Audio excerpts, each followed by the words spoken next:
د نورو اداراتو د بودیجې په اساس زموږ د محترمو ملکي او نظامي متقاعدینو بودیجه هم د اړوند وزارت د ورکړل شویو ارقامو او اعدادو په اساس باندې اجرا کیږي. د 1490 مالي کال په سر کې د ارقامو په ورکولو سره موږ د متقاعدینو لپاره بودیجه اختصاص کړله او د محترم وزارت په لاسرسي مو ورکړله. بیا هم د 1490 کال په منځ کې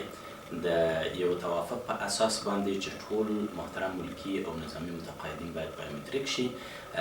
یو څه نوره اضافه بودیجه هم وغوښتل شوله چې د مالیې وزارت لخوا ورکړل شوله. موږ د خپلو متقاعدینو د تقاعد د اجرا په مسله کې هیڅ نوع مشکل نه لرو. د کال په سر کې د توافق شوې بودیجې او بیا د منځ په کال کې د توافق شوې بودیجې په اساس باندې